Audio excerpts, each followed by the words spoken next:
All right. So it was suggested that we go through a couple of more OPE examples, or really just repeat the one that we did and then leave a bunch as homework.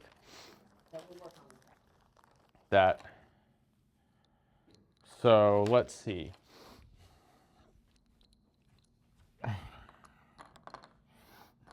So let's maybe like kind of motivate it like this.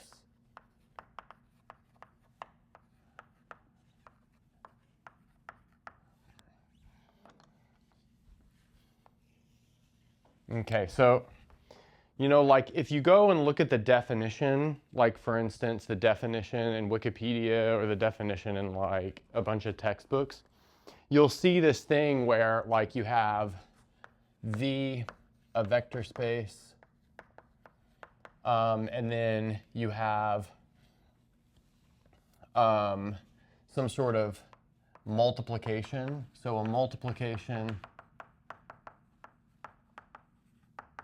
between any two vectors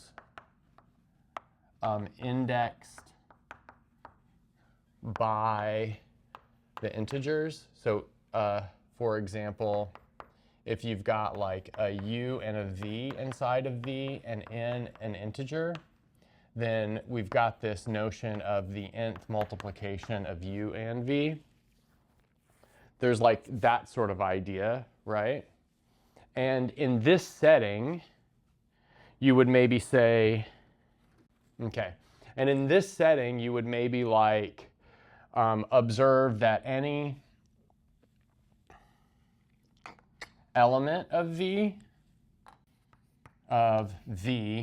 can be expressed as, maybe we would say v, well, it's like a little bit gnarly because we want to subscript things, maybe like vi1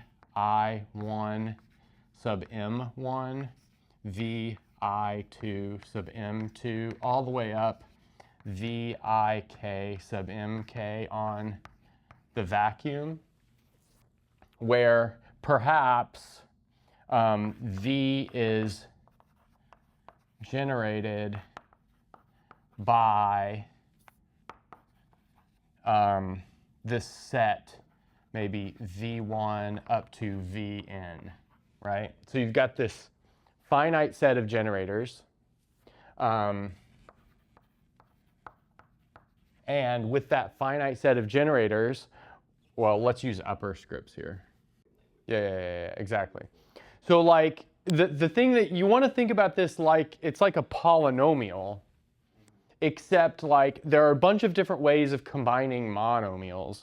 And those are like with these indices, right? And so, you know, if you can actually push it way back to something like a polynomial, notice that CXY, polynomial ring in two variables, kind of goes like this.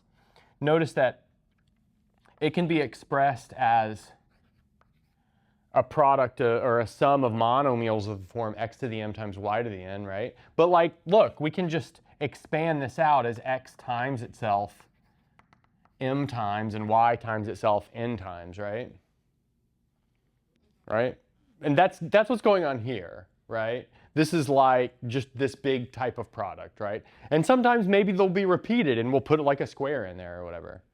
But in general, it's something like this. And now here's like some language. If all these mi's are less than 0, then we say v is strongly generated by the set v1 to vn. So can you explain strongly generated? Yeah, it's if all of these products are negative. We're only using negative products. Yeah, is that the definition of strongly generated? Yeah. It literally is. That's the definition of strong. Look that up and that's what it's Yeah, that's the definition of strongly generated. Yeah. So that's not like a result. It's not like Not a result. strongly generated is this, Okay. and thus this is the definition. Now you might say, well, who cares? Like, why does that make a big deal? Well, it turns out that, like, remember, our structure is like non-associative and non-commutative, right? But the non-blank, which is kind of the badness of the algebra, right? Because you kind of want things to be commutative. You want things to be associative. And so you're measuring the badness if you're measuring how non-associative and non-commutative it is. So all the badness is controlled by the positive ones, or the non-negative ones, right? And so if you can generate it with just like the negative ones, it's like kind of seen as better. And whenever you classify a vertex algebra, it's usually by the strong generators, for what it's worth. And so now this is like the state side, if you will, of a vertex algebra, which is fine, right? And like you can get a lot out of like looking at the state side, but it turns out that like calculations are a little bit easier in the field side, and they're equivalent. Like, it's just a different representation of the vertex algebra. You can represent it via states, or you can represent it via fields. And the computer program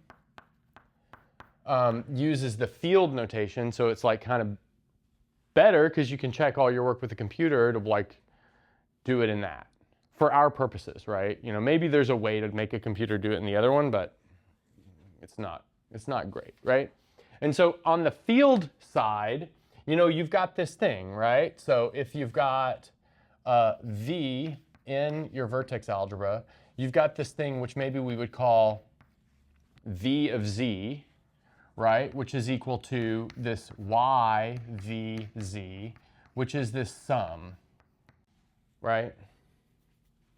But then immediately when you see something like this, right, you want to know this would be the field associated to V, right?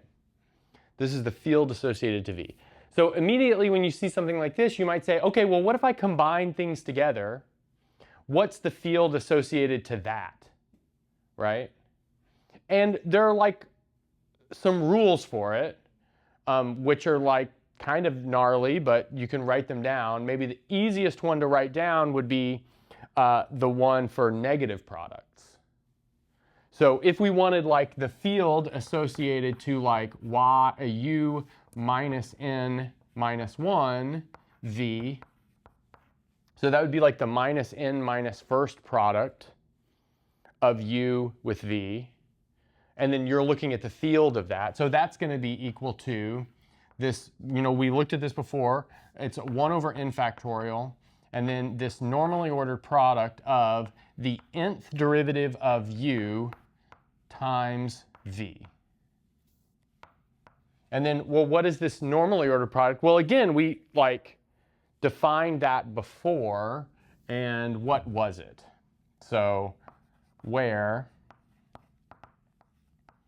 this a, z, b, w is defined as this a minus z, b.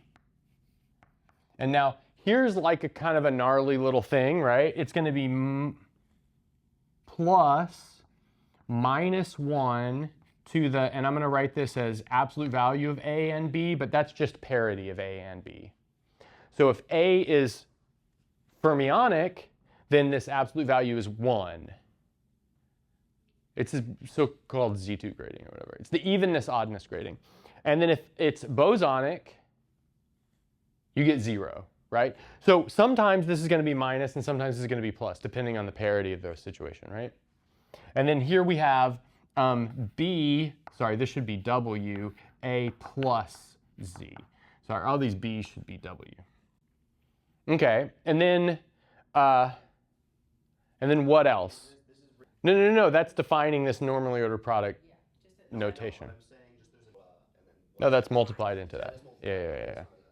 And you have these definitions. So A plus Z, A minus z.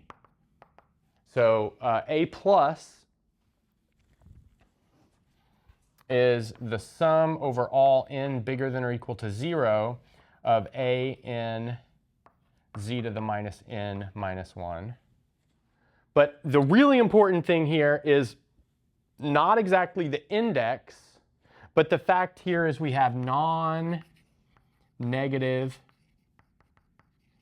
powers of z. That's the important thing here, that we have non-negative powers of z. Right? So this is a power series in z. Wait. No, sorry. Non-positive. Yeah, non-positive. Non-positive. Non-positive powers of z.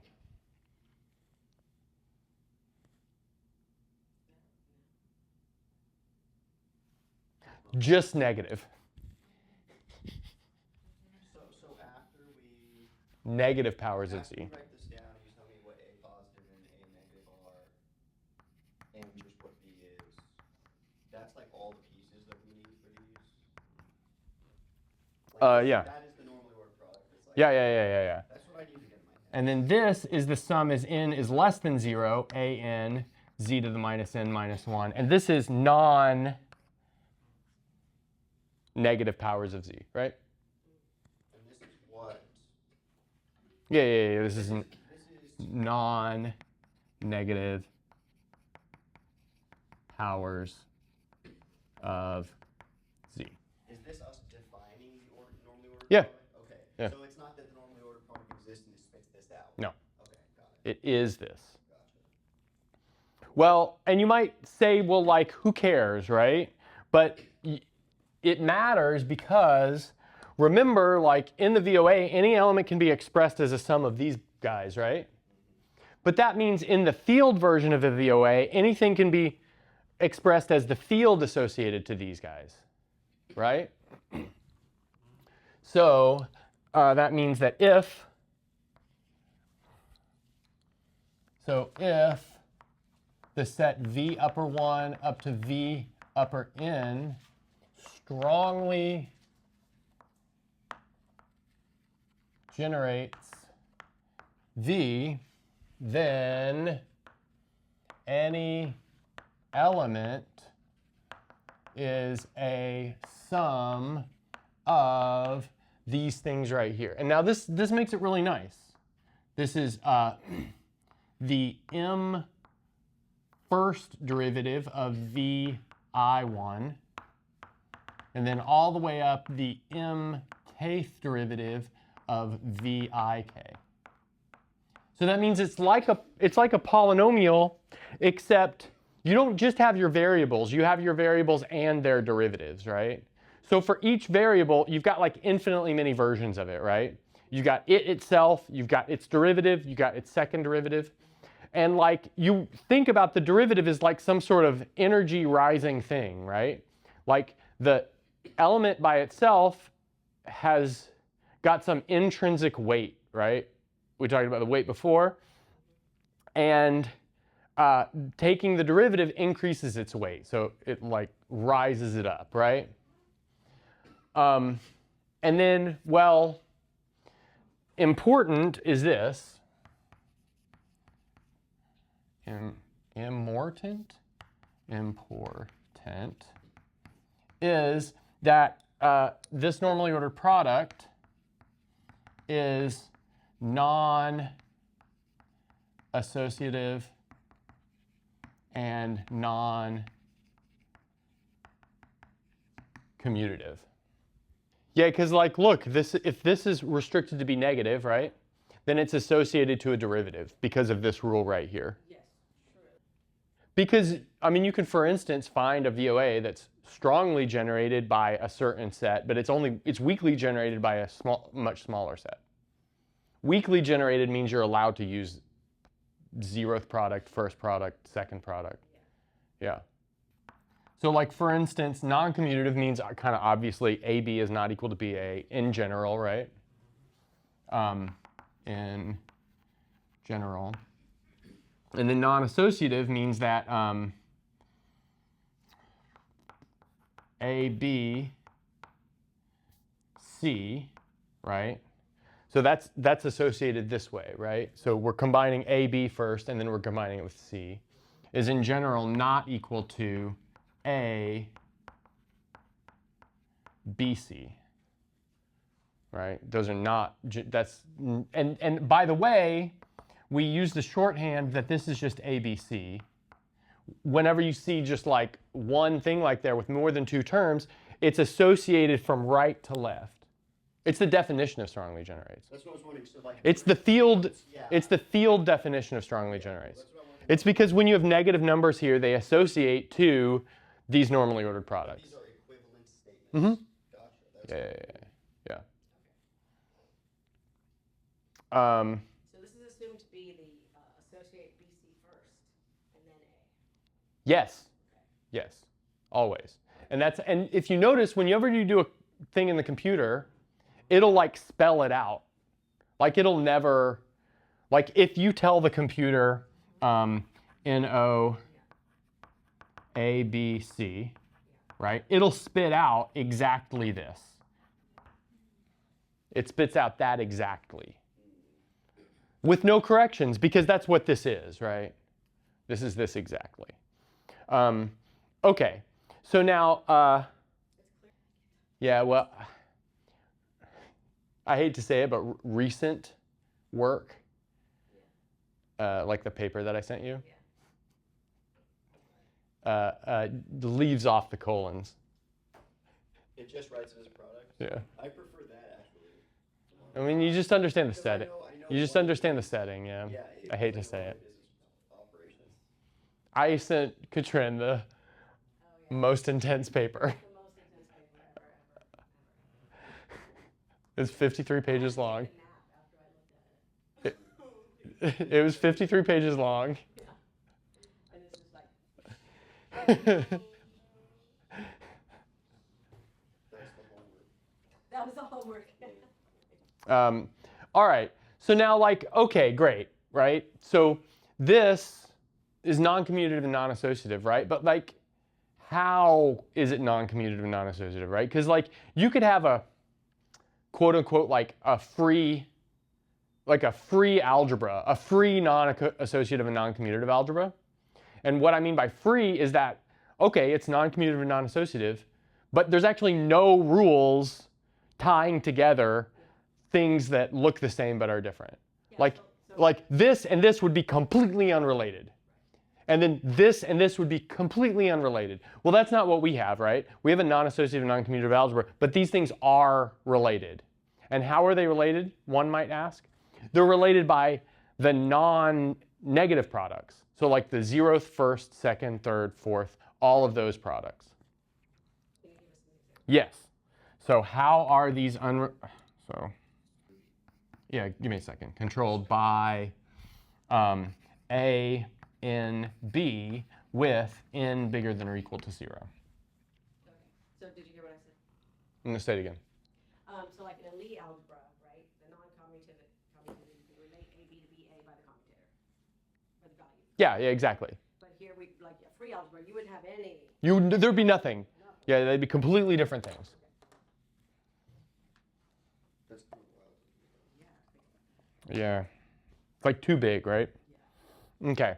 So now there are rules, and here are some of the rules, right? When in fields, or you? We're going to stay in we fields. prefer to work in fields. We're staying in fields.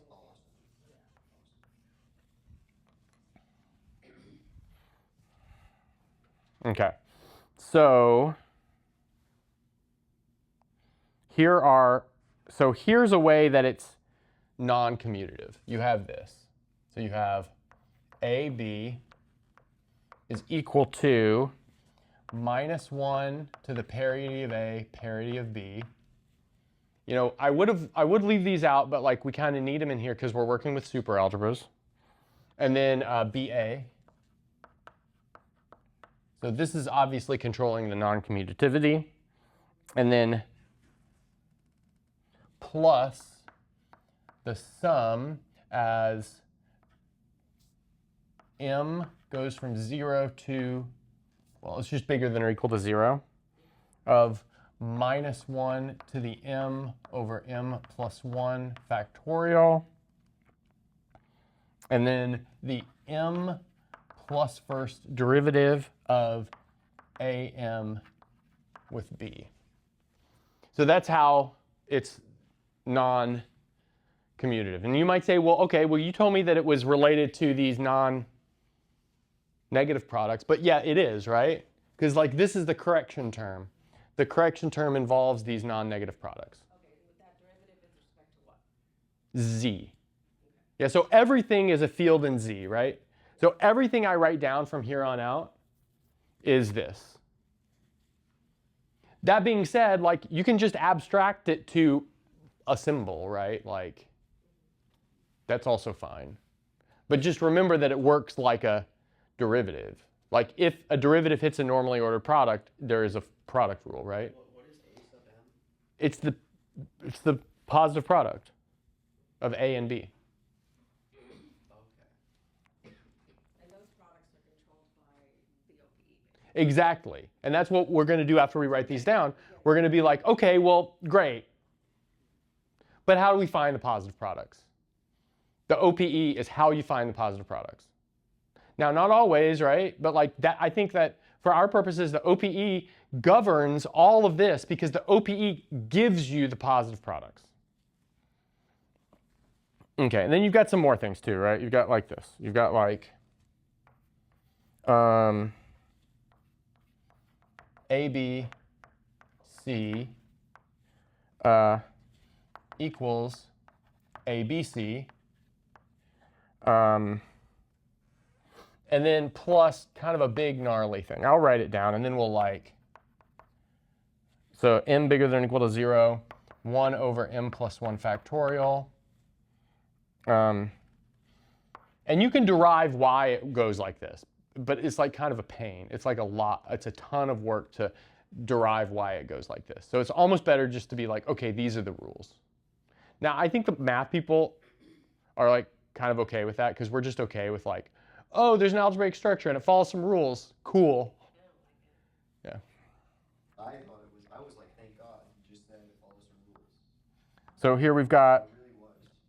D. That could bite you in the ass though, if you're not understanding. Yeah, but Dr. Penn is like the safeguards on this whole process. Okay, so look, we've got this. So now this is like, you know, pay attention to what's going on here. It's the positive product of B with C, right? But then we normally ordered product that with a derivative of A. Okay? All right, and then plus minus 1 to the AB. And then the normally ordered product, we've got this m plus first derivative of B, and then the AMC. So that's how the non-associativity and non-commutativity is controlled. Now there are like some other things that, you know, we might need as well. But you know, we'll put those down when we need them. Okay. So where do these come from, these things? These are the Borchard's identities, and like essentially, remember like we said earlier that the fields have to be local, right? So we know that this always happens. Z minus W to some power times the bracket of AZ with BW is going to become 0, right? Remember that was like one of the rules. The fields had to be local. Well, it turns out that these fields being local endows a ton of structure on you, Okay, including all this stuff. A and B are not numbers. Right, they're elements of the VOA. Okay, so that's why I'm confused about what like A and B is. If you're saying it's not the normally ordered product, it's like some positive product. Yeah. I don't understand what that product is. You can't multiply stuff that's not numbers. No, you can. But like, what is the rule for that? It's this rule. Like it's like a Lie bracket. Okay, yeah. No, that makes sense. It's like Yeah, that makes sense. But then let's, okay. Are you asking like operationally, how would you get this? Yeah, operationally, like what's the difference between normally ordered product and we're doing like positive product? I don't understand what that is. A and B, what is that? in there. I know what's in there. I'm saying, what is it? Well, it's the pole on the OPE. Yeah, it's one of the positive products, right? The positive products are given to you by the OPE. But I thought the only notion of product we had was normally ordered product. You haven't introduced me like a new notion of product. What's product? Oh, I see what you're saying. Yeah. Yeah, so, Like it seems like we have two operations here, and I don't know what the other operation is. Yeah, okay, so there's a formula for this, Okay. for the positive ones. I didn't write it down. It goes like this. It's sort of a pain. Okay. Yeah. Well, I mean, if it's like just something we say that it is what it is, and like computer spits it out, it's fine. All right, it's this. So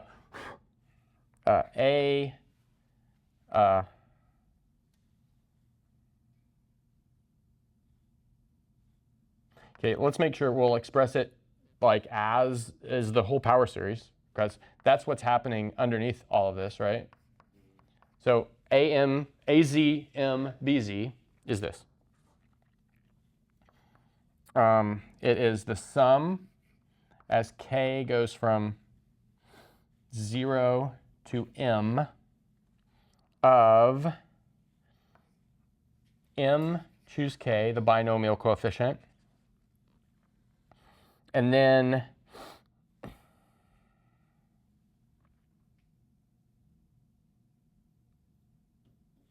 minus Z to the,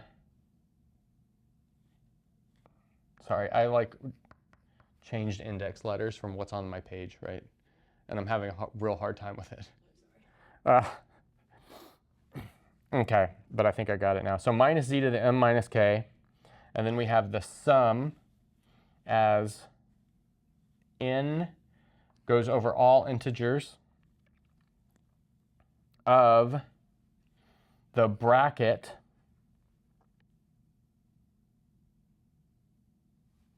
of A sub M with B sub N, Z to the minus N minus 1. It's that. Okay, that's all I needed. That actually Yeah. makes me feel so much better. So like, look, this really gives you kind of some motivation, right? So like the the negative products are some sort of generalization of just a normal product of polynomials, because it gives you this normally ordered product. I mean, yeah, it's not exactly the same, but it's like some sort of generalization of that. And then the non-negative products are some generalization of the Lie bracket, because like, look, we got the Lie bracket right there. Nice. Essentially, the Lie bracket. Okay, so now we might say like, okay, great, cool, I guess. How do we get the OPE, right? Now, all of these VOAs have OPEs. Like the super classical ones are defined in terms of commutators first. So we have to get the OPE because the OPE will help us control all of this. Great. So how do we get that? So this is the operator product expansion. That's what it stands for. You can use this thing called lambda bracket too, which they did in that paper. Maybe that's the new thing to do. Lambda bracket. Katrin just side-eyed me. All right. What's a lambda bracket? Okay. So here's important. Generally, if you take a product, AZBZ, it doesn't converge.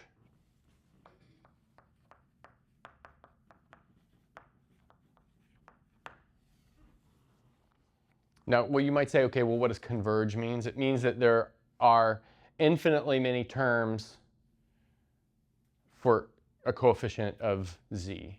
Now, there's like a really simple there's like a really simple example of that, and that would be like, look at this.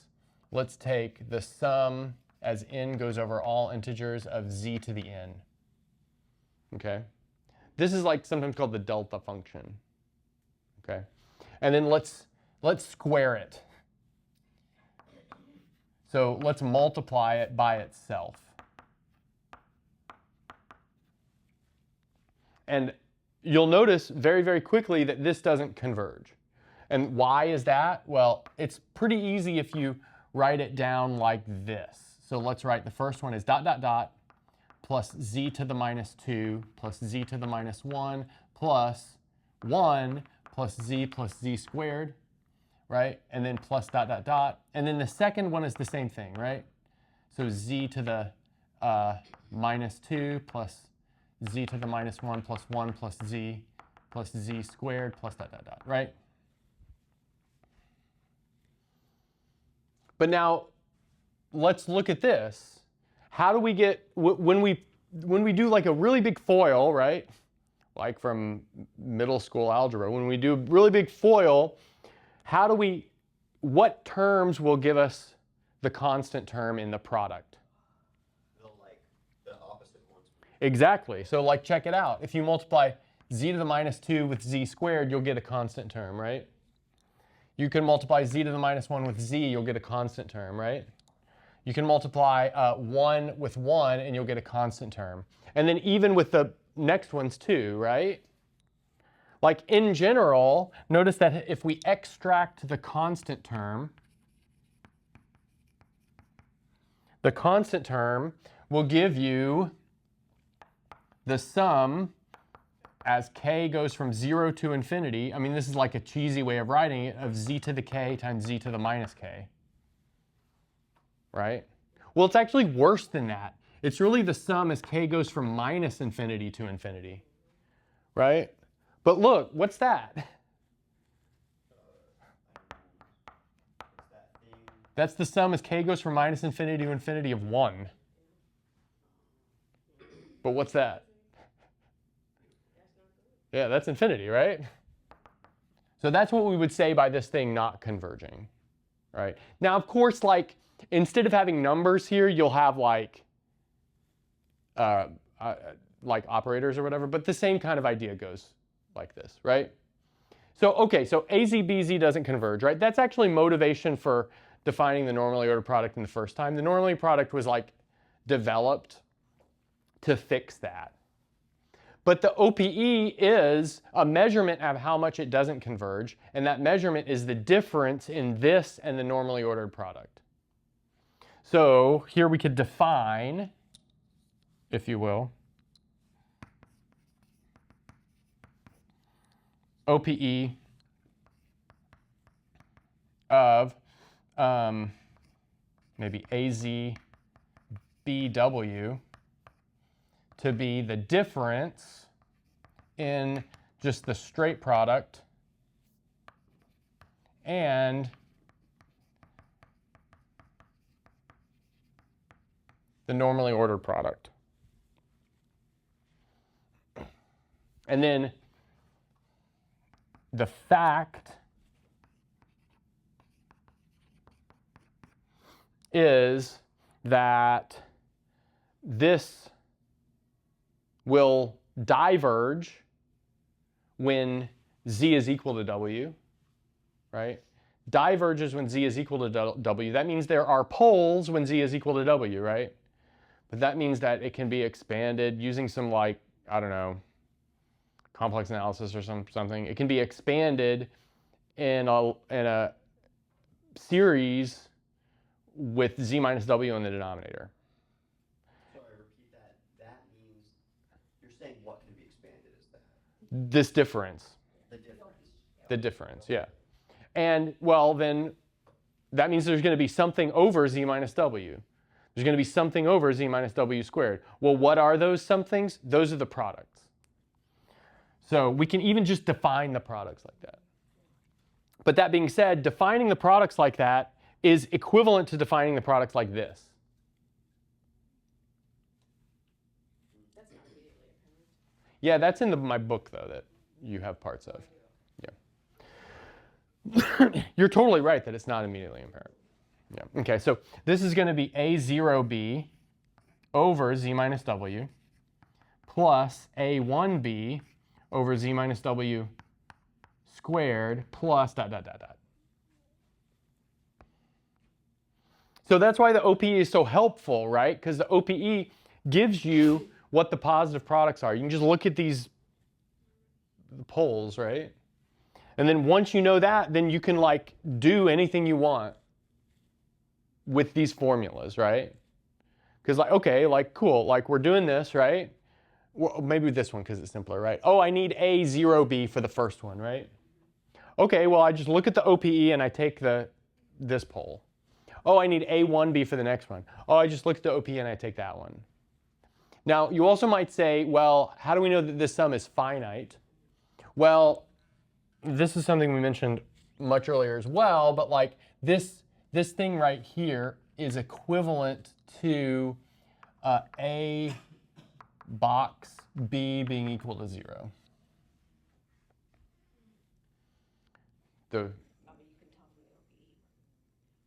Yeah, but like, how do we know that's not an infinite sum, right? But this always truncates. I see, so that locality really tells you that. That's Yeah, exactly. So let's maybe replace this with capital N. yeah.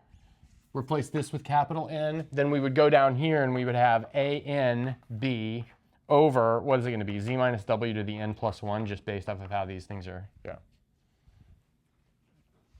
Yeah.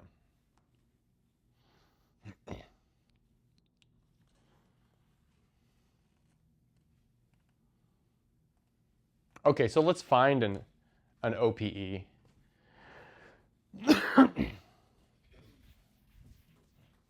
do that, can we just go through one of these two to see how actually calculating this Yes. works? Yeah. I was planning on doing that as well.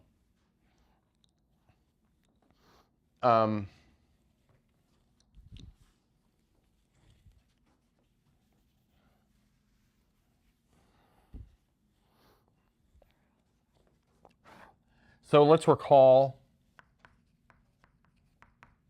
that if we have a Lie algebra, you can form this like extension of it, and from that extension you can form the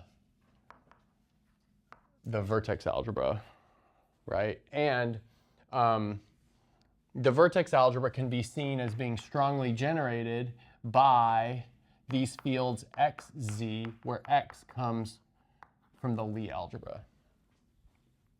We'll just say that as fact, okay? So that means that given that, we need to know how to find the OPE for those things, right?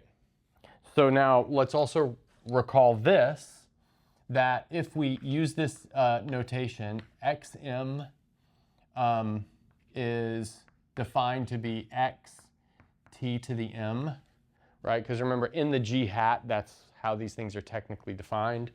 Then if we take the bracket of xm with yn, we get the bracket of x with y of m plus n.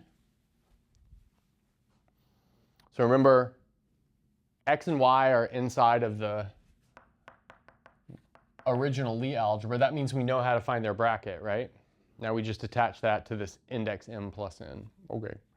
And then plus, we need some other stuff here. We need this bilinear form known as the killing form. But, you know, we can like, for different Lie algebras, we'll have different examples of that. And then this k, and then this delta m plus n comma 0. So we had that from before, right? So now let's use that to find the OPE of x and y. Okay, so we've got OPE of the fields x and y. So notice this is going to be xz yw minus the normally ordered product of xz yw, by definition, right? All right, and then let's see. This is going to be x plus z yw plus x minus z yw. Now that step is just from splitting up this first one. Like just this thing immediately splits up as x plus plus x minus, if you remember how those were defined. And then what's the normally ordered product? Can someone help me remember?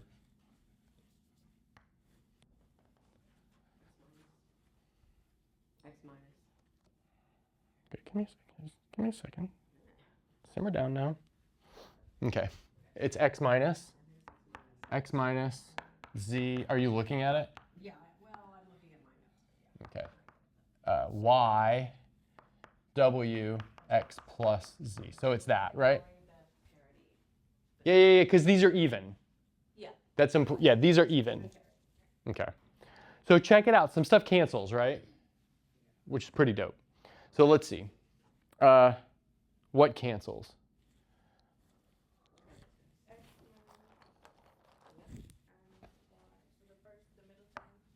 Yeah, so that cancels, right? And then after that, we're left with, well, check it out. This is in fact just the bracket of x plus z with yw, right? It's like defined to be the bracket. But now we can expand this. So we can expand this as the sum as m is, x plus is the sum as m is what? Greater than or equal to 0. Is it? Yeah. Okay. Bigger than or equal to 0. This is a conformal field 1, right? Yeah. And then this is going to be xm yn z to the minus m minus 1 w to the minus n minus 1. Yeah. So like, look, I guess I did like a little step right here. I wrote this as the bracket of this sum as m is bigger than or equal to 0 of xm z to the minus m minus 1. And then this is the sum as n goes over all integers of yn z to the minus n minus 1, right? And then I used like the linearity just to factor the sum out. The Jacobi identities and everything. Yeah. This boy. So this boy, Well, that one in there does. But this boy is the Lie bracket on the original Lie algebra. This is the Lie bracket on the hatted Lie algebra. Remember this thing? G hat is G with polynomials plus a central term. Yeah, because we've got this times this minus the other order. Yeah, but that's not always the Lie bracket. It is here. Okay. Because I didn't Because see you technically define- we're in like the universal enveloping algebra of the Lie algebra. Got it. And I mean, I just didn't how know detailed do we want to be? I didn't Like, know what world we and were in. inside the universal enveloping algebra of the Lie algebra, you've turned the Lie bracket into a commutator. But this is not always true. When we do the OPE, we get that second line and whatever. It doesn't always turn into a bracket. No, it does. It does. This step from here to here is always exactly the same. Okay. But Yeah, so from like the OPE could actually just be defined as this right here. You can't do an OPE on something where the commutation relation is not the Lie bracket. Like, or the Well, it just always is. But it's not always. Like in an abstract Lie algebra, it's not. Yeah, but you turn an abstract Lie algebra into a concrete Lie algebra, like in the construction process, where you do this fancy thing of building an associative algebra and This is just quotienting and I'll just take for granted that whatever Lie algebra we're working in has already been through the process. Yes. of the commutator. that's what you should do. Okay, awesome. Works for me. All right, but now we can apply the rule, right? Yeah. So we can apply the rule, and this is going to be the sum as m is bigger than or equal to 0, and then the sum over all integers n of bracket xy m plus n plus inner product xy k, and then z to the minus m minus 1 w to the minus n minus 1. And then, remember, like we said that the OPE should expand like this. Oh, yeah. And then we said that the OPE should expand like this with poles at z minus w because we know that this should diverge there, right? So that means we should look for it like that. So let's see, what should we, I think I want to keep these formulas. Yeah, let's keep that. Yeah, so I'll get rid of this.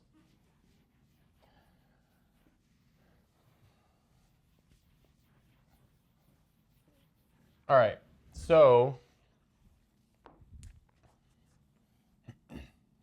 and I'm going to introduce some notation for OPE. Generally, you do this to mean OPE. Yeah. Okay, so that's going to be equal to, now what I'm going to do is I'm just going to rewrite this thing word for word, except I'm going to split it into two sums.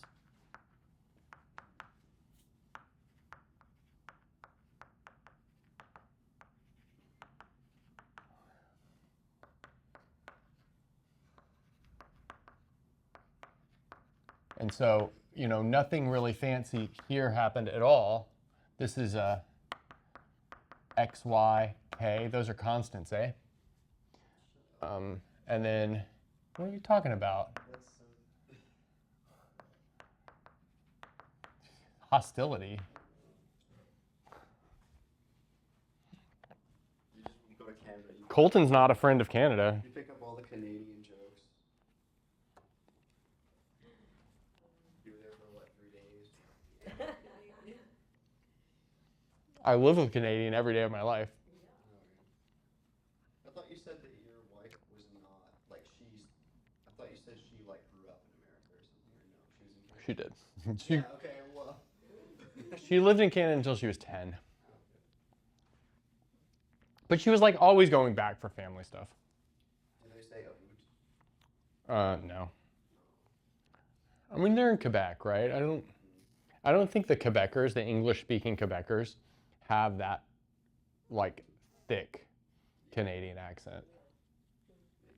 Okay, so are we good with this? All right, so now we need to try to get this into the correct form, right? So notice that this m plus n, based on like how a field looks, this m plus n should somehow look like some power of something over here. Should actually look like the power of w over here. Wait, repeat that, and then how did you reach this conclusion? What did you say, and how did you reach this? Well, this thing that I like just erased, this thing that I just I mean, I have good notes today. here, let's rewrite it here. AZBW, its OPE is A0B, but it's a function of W over Z minus W, plus A1B, but that's a function of W over Z minus W squared. I didn't put the function of W. So that means like this is going to be related to a field, which means I need a W to some power that corresponds to this Z right here. Sorry, this M plus N. So perhaps we should do like some sort of change of variables, change of index, right? I remember this from a few weeks ago. So now the lucky thing here is that we're summing over all integers, right? So that means we can do an n change of index and not even worry about the starting and the ending point, because there's no starting and ending point, right? So let's, for this first one, let's replace all of the n's with n minus m's. How does that feel? Okay. And then for the second one, let's notice that this will allow us to replace all of, I don't know, what do we want to do? Replace all of the n's? Yeah, let's replace all of the n's with minus m's.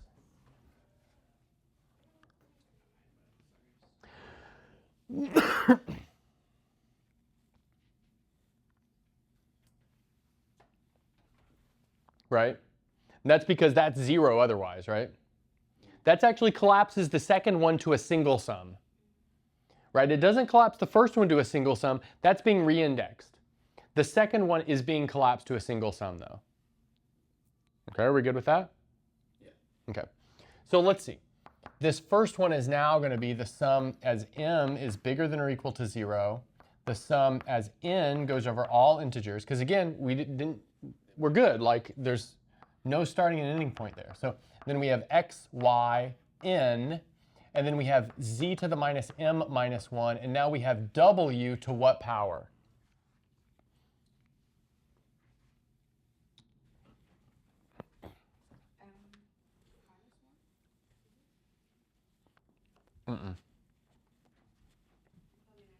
The first one. W to what power?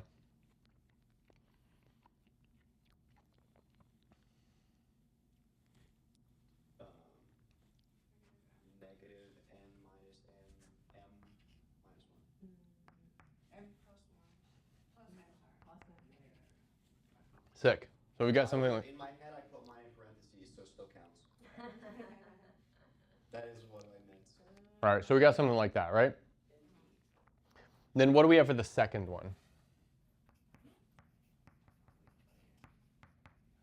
So now this is just a sum over positive non-negative m's of what?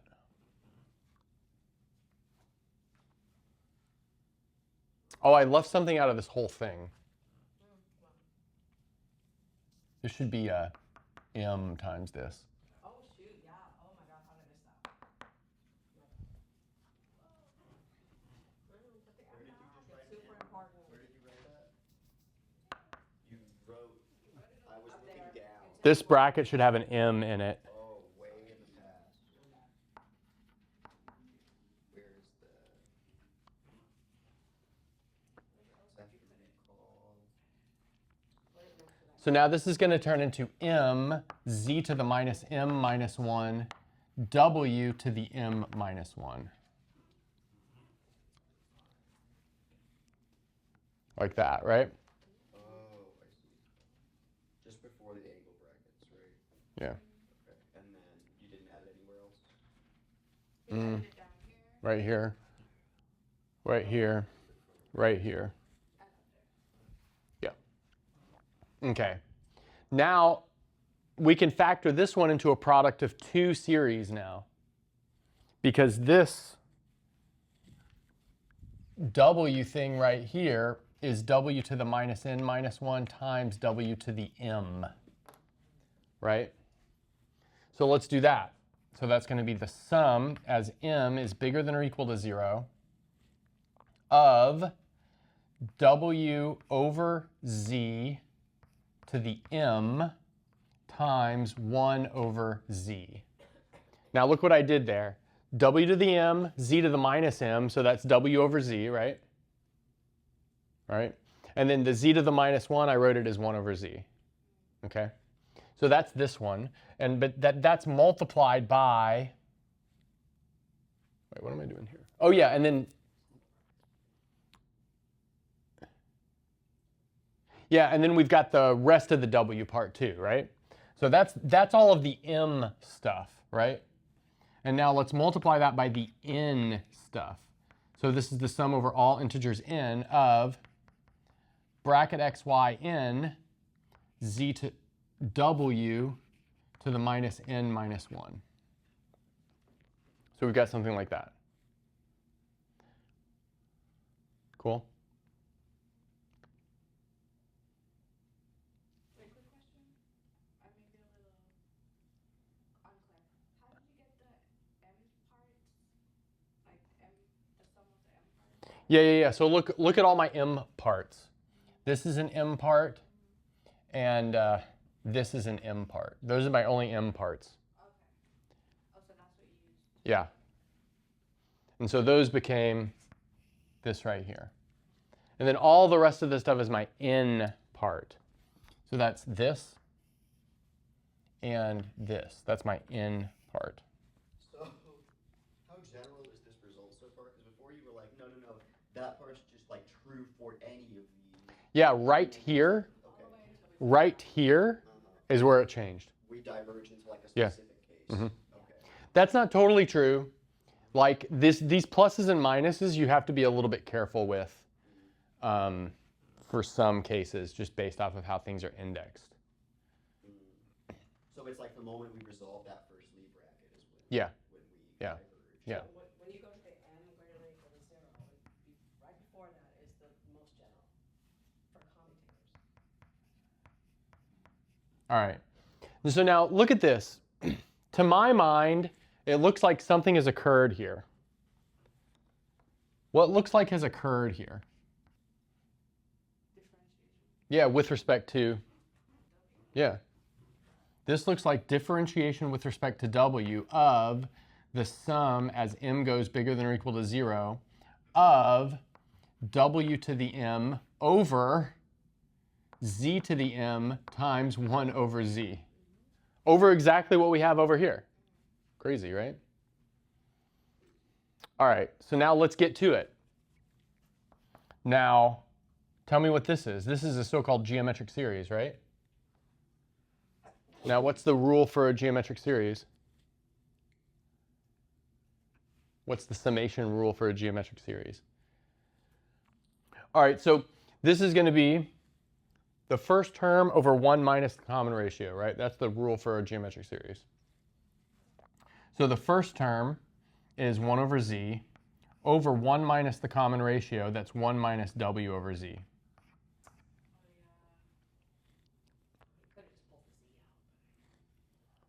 All right, simmer down.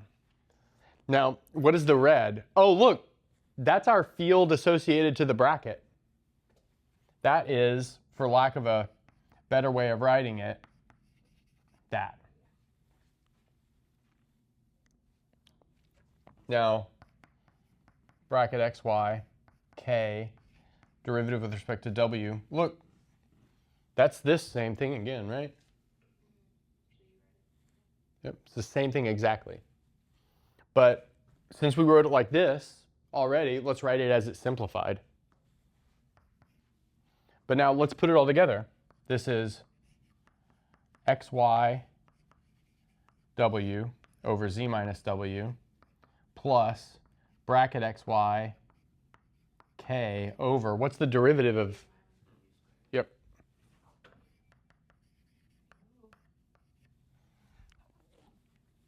So what that tells us is this. That tells us that x0 y is equal to bracket xy, and it tells us that x1y is equal to that. Then it tells us that x n y is equal to 0 for all n bigger than or equal to 2. So that tells us the kind of badness controlling products. Now, you can actually get quite a bit out of this. Like, this actually can be used to find the OPE of any fields built out of x and y, right? Because we need OPE for everything in the vertex algebra, right? But if we've got OPE for the generators, we've got OPE for everything. And the easiest way to see that is with OPE of derivatives of generators. That's actually like like kind of a nice exercise. So OPE for kind of some more stuff. So let's look at the nth derivative of xz, maybe with respect to z, I guess, and then the nth derivative with respect to w of yw. We can find the OPE of that, right? Because the OPE of that is just going to be the derivative of the OPE of the original.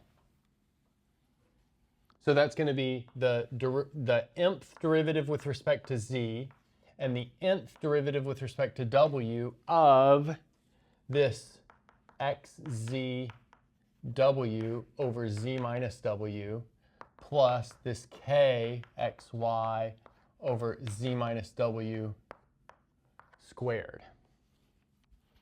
Now you might look at that and say, oh, well, that's not that bad, but this is actually bad because this doesn't need to be smaller. These w derivatives really hose you. So, I'm sorry, so can you roll back, and why is this the case? Because we just took derivatives of both sides of this equation.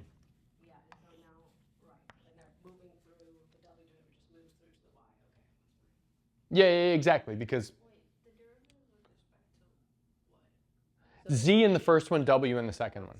Second, so, The w one is sucky, right? Because like, look, you got to use the product rule here, right? Now, like, if you have a free field, so just by the way, a free field is one where you have a single pole, and on top of that pole is just a constant. Like if you've got a fermion or a boson. If you got a free field, you can do this. But in this case, it's kind of sucky, right? We could do an example like, what's like maybe the third derivative of this one, and then just the derivative of this one. No, this is just the partial with respect to z. I'm like, But okay, then I have an even bigger question. I'm just- We can pull it out. I'm just using like notation. But now it's like, why can we pull that out then? That's what we're saying. pull that out.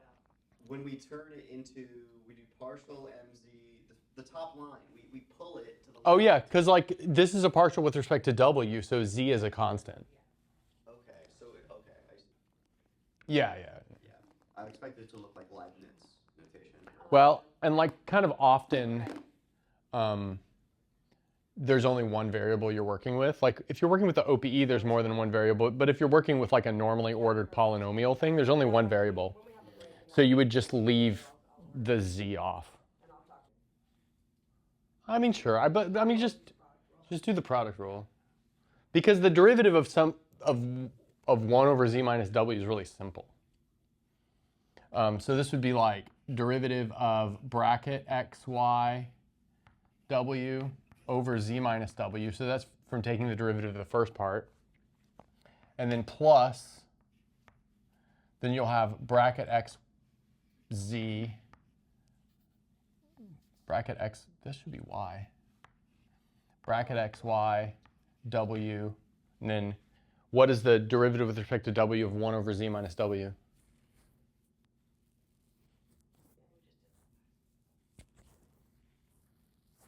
Oh yeah, we did, huh? Yeah. Yeah, where'd it go? Yeah, you did it right here. Yeah, because that's what's left over. Yeah.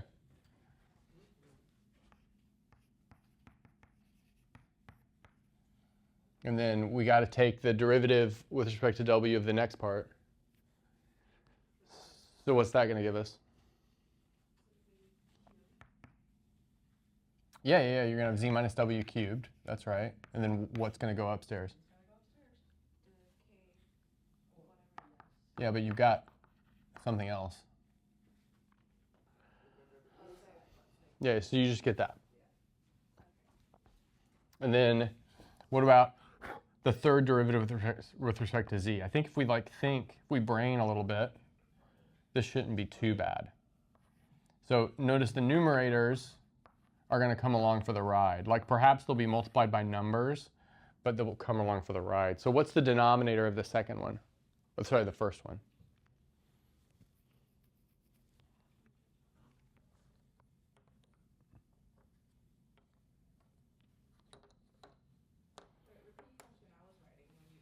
So what's the denominator of this first one?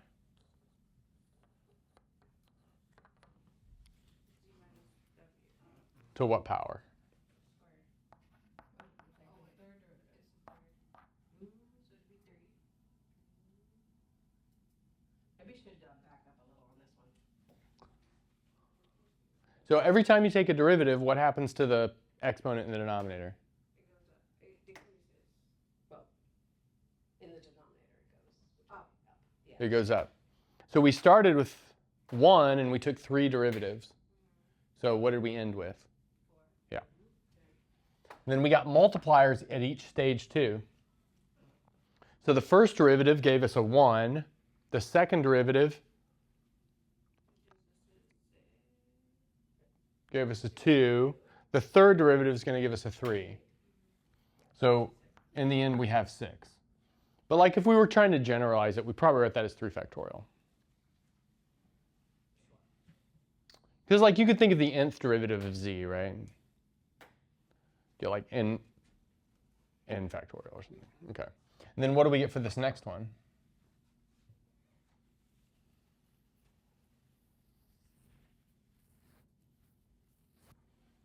So we'll have bracket xy, z minus w to what power? 5. Yeah. And then what's my multiplier?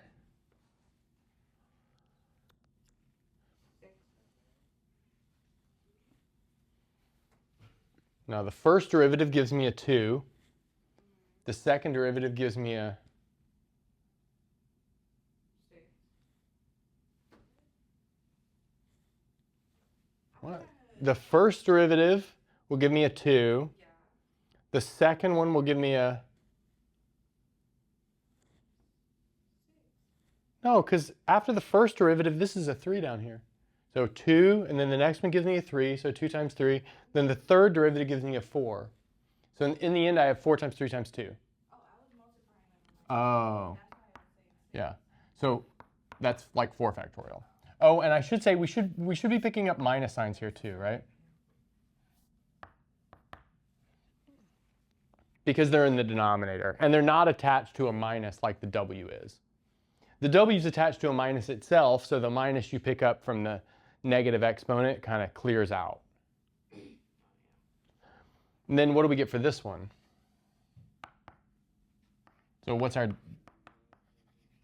our denominator is 6. Then we'll have 5 times 4 times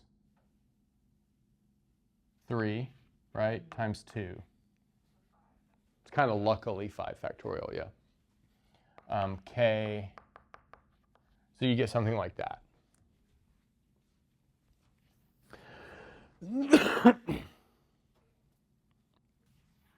All right, so now let's maybe see how it doesn't commute, right? Let's do x, z, sorry, yeah, maybe just, we'll do it just like this. xy equals yx, and then plus the sum as m goes from 0 to infinity minus 1 to the m over m plus 1 factorial, and then the m plus first derivative of xmy.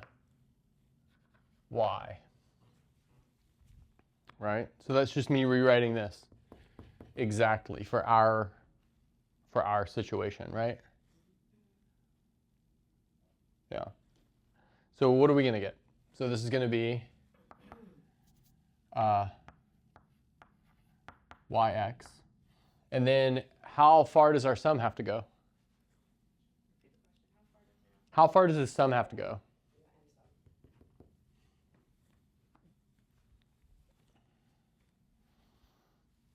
In our case.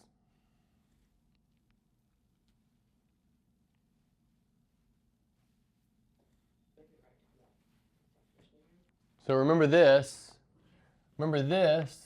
is x0y over z minus w plus x1y over z minus w squared, just based on how the OPE goes, right? Remember the OPE gives us the non-negative products, right? So this gave us the non-negative products. That's how we're reading it off the OPE. So that means how many terms do we need in our sum? 2. We need an m equals 0 term and an m equals 1 term, right? So let's do the m equals 0 term here. So that's going to be plus I don't know, let's put it all out there. Minus 1 to the 0 over 0 plus 1 factorial.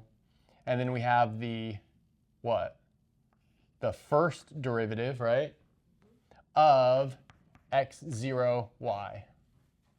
Right, so that's the m equals 0 term. And then we're going to have an m equals 1 as well. And what's that going to be?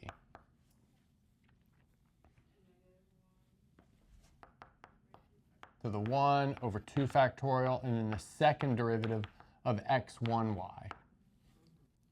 So what do we get? So we're going to get yx. Then what do we get for this first one? So this is the derivative of the bracket.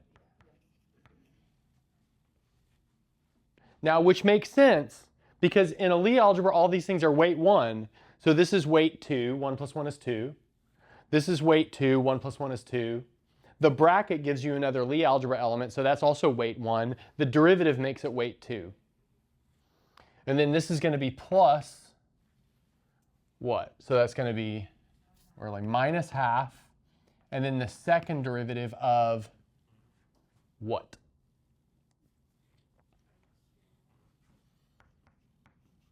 Yeah, k inner product xy. But tell me, what's the type of this?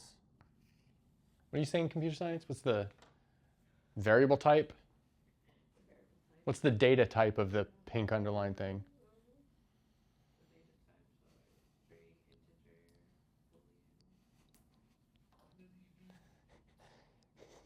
What type of thing is that? He means more in the physics stuff.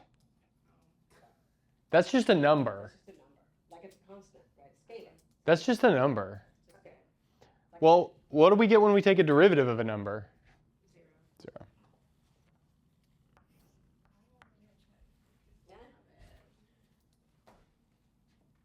Look, now we could even do a commuting thing for those two things over there now, right? What? Let's do that. Which one were you talking about? Let's do a commuting thing for those boys, right?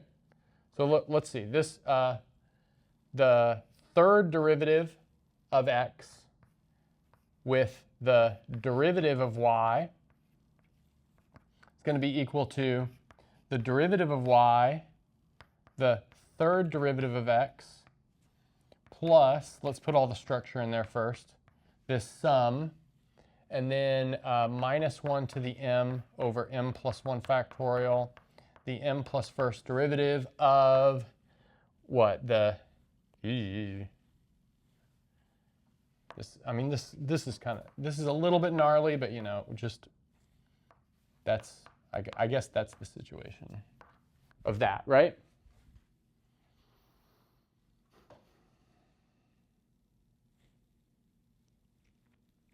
But let's read off the positive products here, right? So look, let's see. What's the first non-zero positive product of that? What's the first non-zero positive product? The which number?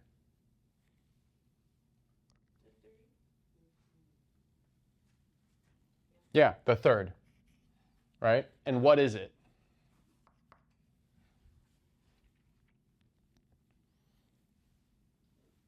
No, I wasn't standing in the way. It's right there. Yeah. And it is minus 3 factorial, and then the derivative of this. Right? Yeah. And then we have, what's our next non-zero product? The fourth. See, because this is the fourth power, fifth power. Yeah, yeah.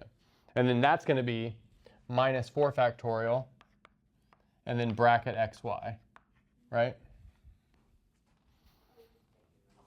Yeah, we just extract the numerator. Yeah. And then what's the next one? Well, the next and last one. Yeah. 5. Well, not yet. like as a product, that is a thing, right? But yeah, looking ahead, that is not going to contribute over here. Yeah. So now, well, that means all of this stuff over here means that we only need m equals 3, 4, and 5, right? I guess we could say over here, all others 0. All others 0. So let's see, what does that leave us with?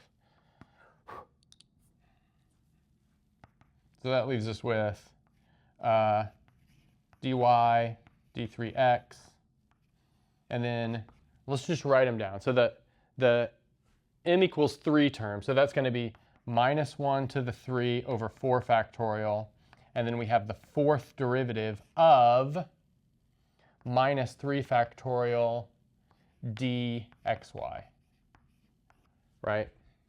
I just inserted the third product in there, right? Yeah. So just to be clear, I just inserted that, right? Yeah. And then let's see, I have minus 1 to the 4th over 5 factorial, the fifth derivative of what? Minus 4 factorial bracket xy, right?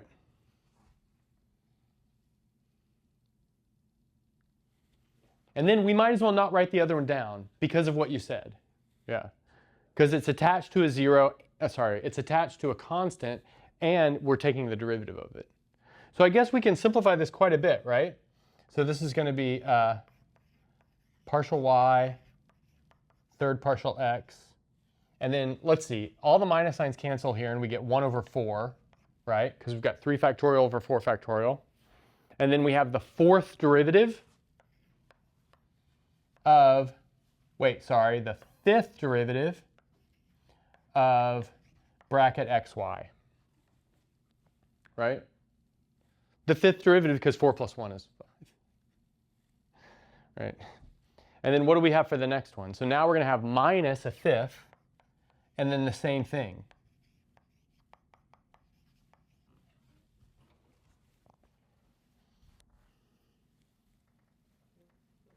So in the end, it's like, I don't know, whatever that number is. 5. It's like a 20th, right? Because we can put those together, right?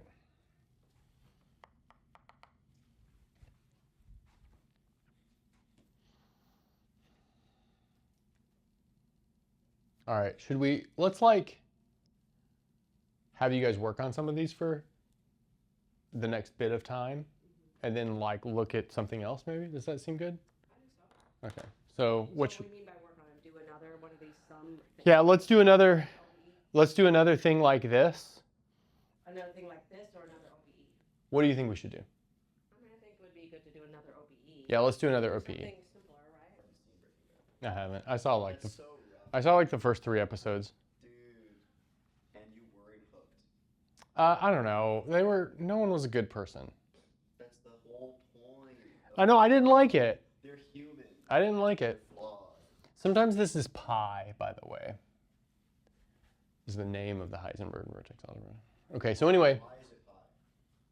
I don't know. All right. Okay, so here are the brackets of operators, the OPE. Or given is the OPE? Yeah, we're just trying to get you guys comfortable with. Oh, when we're given, you're saying we will be given the OPE. Yeah. Oh, I see. But you need to know where it comes from. Yeah, okay, I see. So this is a m delta I I thought j. this was like kind of what we were going to be doing, stuff like this. No, not at all. Yeah. It does like this calculation. No. You give it the OPE of the base generators. Okay, so that's problem number 1.